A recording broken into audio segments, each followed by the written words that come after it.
Société nationale des Québécoises et des Québécois de la région de Thetford est fière de vous présenter l'émission Appalaches en quelques mots.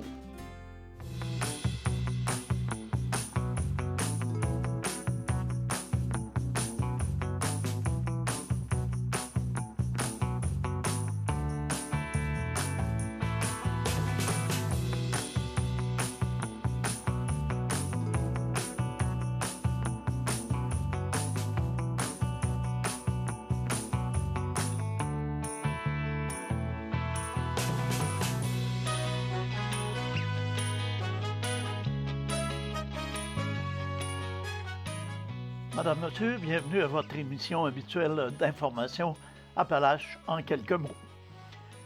L'élection fédérale est chose du passé depuis environ une semaine, mais laissez-moi vous rappeler que le député sortant de Mégantic-l'Érable, M. Luc Berthold, a été réélu avec une majorité de 11 049 votes après le dépouillement de 232 des 233 bureaux de scrutin.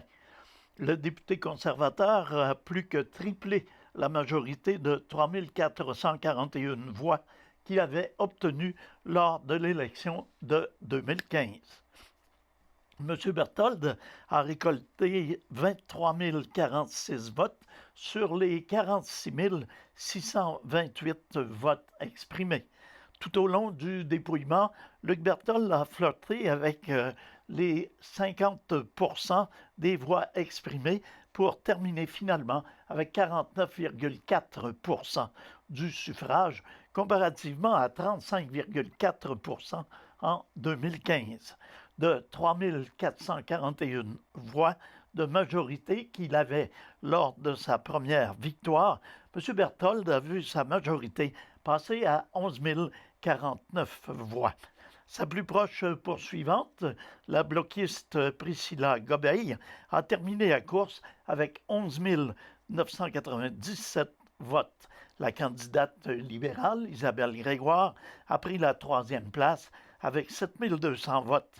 Le néo-démocrate M. Boisvert a obtenu 1910 voix, comparativement à 1210 pour la candidate du Parti vert, Mme Nicole Charette. Suivait dans l'ordre Marie-Claude Lausier du Parti populaire, Damien Roy du Parti Rhinocéros et Jean Paradis, candidat indépendant, avec respectivement 800, 250 et 214 votes. Le pourcentage de participation a été de 65,97%, alors que 46 628 électeurs sur les 70 683 inscrits se sont prévalus de leur droit de vote.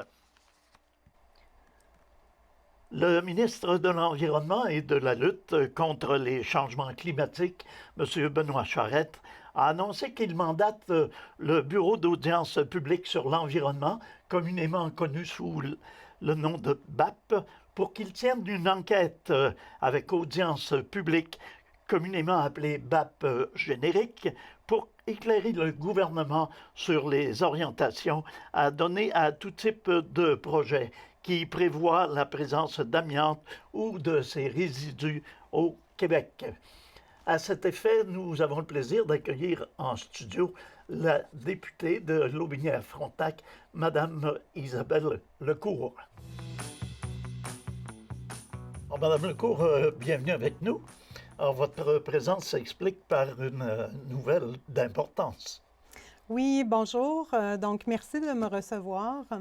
C'était important pour moi de venir expliquer pourquoi on a fait une annonce lundi matin concernant le BAP générique sur l'amiante. Donc, moi, depuis que je suis élue, l'enjeu le plus important dans la région, c'est l'amiante. Puis, dès le début de mon mandat, j'ai cherché à comprendre ça venait d'où les règles qui entourent l'amiante. Et puis, j'ai demandé aux différents cabinets de faire un petit peu la lumière là-dessus. J'ai été très surprise des résultats. Donc, tu sais, on sait que quand il y a quand il y a du creusage ici, dans la région, ben il faut creuser 1 mètre, puis envoyer cette terre-là dans des dépôts. Donc, puis on s'aperçoit que cette règle-là vient sur la réglementation des hydrocarbures. Donc, ça n'a pas rapport avec l'amiante.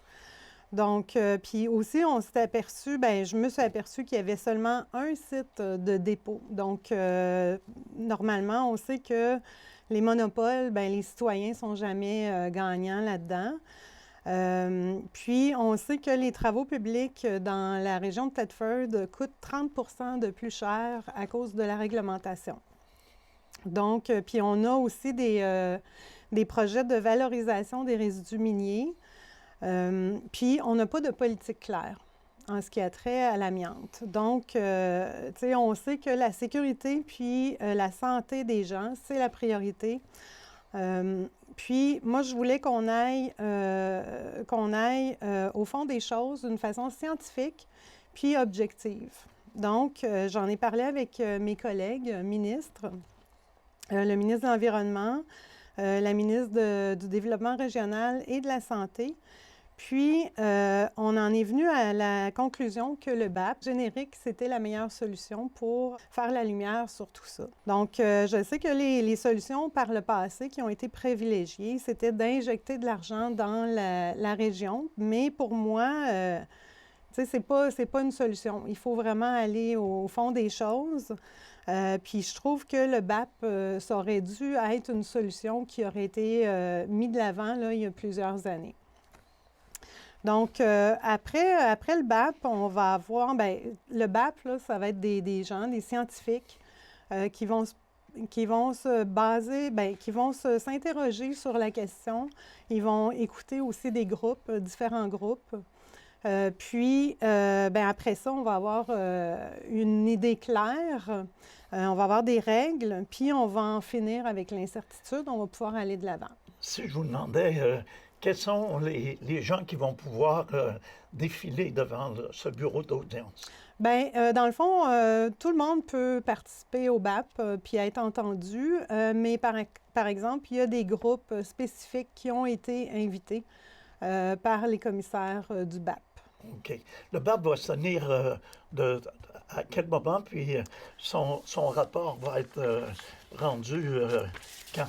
Bien, le BAP débute le 25 novembre, puis il devra remettre son rapport le 24 juillet au ministre de l'Environnement. Les audiences vont se tenir où? Bien, là, j'ai pas toute l'information, mais il devrait se promener, puis aussi venir dans la région, mais ça, c'est à vérifier encore une fois. OK. C'est un état de la situation que vous voulez dresser à partir de ça? Oui, mais d'une façon scientifique, puis objective. C'est ça qui est important. Ah, mais quand on dit de façon scientifique, est-ce que ça va pouvoir donner lieu à des révisions de réglementation à la suite des conclusions? Bien, comme je vous dis, tu sais, il y a une règle, là, par exemple, pour le 1 mètre, qui, cette règle-là, on a vu qu'elle appartenait à la réglementation des hydrocarbures. Okay. L'amiante n'est pas un hydrocarbure. Fait que moi, je m'attends à ce que la réglementation change. Puis que ça soit vraiment basé sur le bon produit. Moi, j'oserais une question dans le genre, est-ce que ça risque pas de devenir une espèce de chasse aux sorcières ou dépendamment des gens qui vont défiler devant la commission? Bien, tu sais, le but, là, c'est pas de repartir les mines. Hein? C'est fini, les mines d'amiante. Puis, le mandat du BAP est très clair. On veut faire la lumière, un état de situation, puis avoir des règles claires pour ça. Puis aussi, est-ce qu'on va utiliser les résidus d'amiante ou non? Puis, on va pouvoir aller de l'avant une fois pour toutes. C'est ça, parce que l'avenir, finalement, va vers les résidus pour ce qui est de notre région. Oui, bien, c'est ce qu'on aimerait, là, mais on va laisser les scientifiques qui ont été nommés regarder la situation, puis les gens de la région aussi vont pouvoir participer au BAP, là, puis se faire entendre. Je présume que cette annonce vous a réjoui au plus haut point? Oui, j'étais très contente parce qu'une fois pour tout, ben, on va en finir avec cette question-là, puis on va pouvoir aller de l'avant. Tu sais, l'incertitude, ben, ça aide pas pour les projets là, d'investissement. Puis moi, je travaille fort sur, ben, puis avec des gens de la région, on travaille fort pour avoir une zone d'innovation. Donc, si on n'a pas de règles claires, puis qu'il y a toujours une épée de Damoclès au-dessus de notre tête, ben, Mhm. ça va moins bien, là. Et ça aura l'avantage d'être scientifique, parce que vous parliez d'experts tout à l'heure. Alors, ça sera vraiment des conclusions là, qui seront raccordées à la science. Là. C'est ça, oui. Alors, Madame Lecourt, on vous remercie infiniment de vous être prêtée à cette entrevue, puis on espère que la tenue de ce BAP sera bénéfique pour la région. Merci, moi aussi. Merci beaucoup. L'activité porte ouverte au niveau centre régional de traitement de la matière organique de Thetford Mines en fin de semaine a probablement convaincu les personnes qui s'y sont rendues de la pertinence pour les citoyens de faire un usage régulier de leur bac brun. Organisé par Viridis Environnement et Services sanitaires Denis Fortier, en collaboration avec le comité de citoyens de l'environnement de la ville de Thetford Mines, l'activité a permis aux visiteurs d'en apprendre davantage sur le fonctionnement du site, la gestion des matières organiques et les procédés de compostage.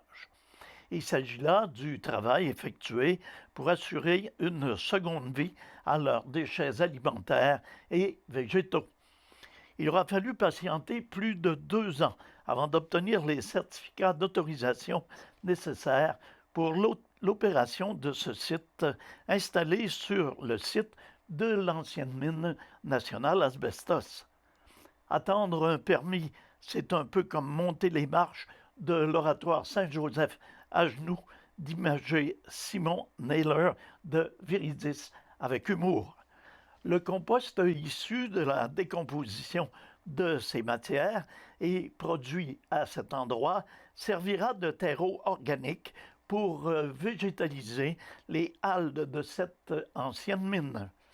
Notre compost se retrouvera dans le décor au lieu de se retrouver dans votre jardin.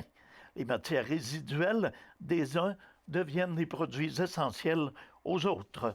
Et il s'agit là d'un bel exemple de projet collectif régional de réutilisation des déchets qui respecte parfaitement les critères de l'économie verte, circulaire et sociale, de préciser M. Simon Naylor, vice-président administration et développement chez Viridis Environnement. Le CRTMO de Thetford Mines est un petit centre, nous précisons. On y reçoit le contenu des bacs bruns de Thetford Mines, de la Guadeloupe et de Woburn. Au cours de la dernière année, on y a reçu plus ou moins 1300 tonnes de matière organique. On peut y recueillir restes de table, branches, pelouses et feuilles, mais pas de plastique. Les sacs de plastique doivent être retirés des amoncellements manuellement et être jetés dans des conteneurs, d'insister Mme Mélanie Brousseau, directrice générale de services sanitaires Denis Fortier. Rappelons que la collecte des bacs bruns a été instaurée par la ville de Thetford Mines en 2017. Lors de l'adoption de la révision de la politique de déneigement en septembre dernier, le conseil municipal de Thetford a choisi d'alléger le règlement interdisant le stationnement de nuit. Ainsi, entre le 15 novembre 2019 et le 15 avril 2020, lorsque les conditions seront favorables et qu'aucune activité de déneigement ne sera prévue, une permission sera donnée aux citoyens afin de leur permettre de stationner la nuit dans la plupart des rues de son territoire. Cette nouvelle façon de faire ne s'applique pas pour les stationnements municipaux ni pour certaines rues en raison de leur configuration ou de leur usage. Il est important de spécifier que le règlement municipal qui interdit de stationner dans les rues de la ville entre minuit et 7 heures le matin prévaut en tout temps. Cependant, cette interdiction sera réévaluée chaque jour par le service des travaux publics en fonction de la météo et des opérations en cours ou à venir. Le site Internet de la Ville sera mis à jour quotidiennement au plus tard à 16 heures afin d'aviser les citoyens de la levée ou non de l'interdiction de stationner. De plus, la nouvelle ligne téléphonique Info Stationnement demeurera accessible en tout temps au 418 335 4300. Il sera donc de la responsabilité de chacun de s'assurer que le stationnement de nuit sera autorisé avant de laisser son véhicule dans la rue. La Ville tient à rappeler aux citoyens que l'autorisation de stationner comporte quelques exceptions.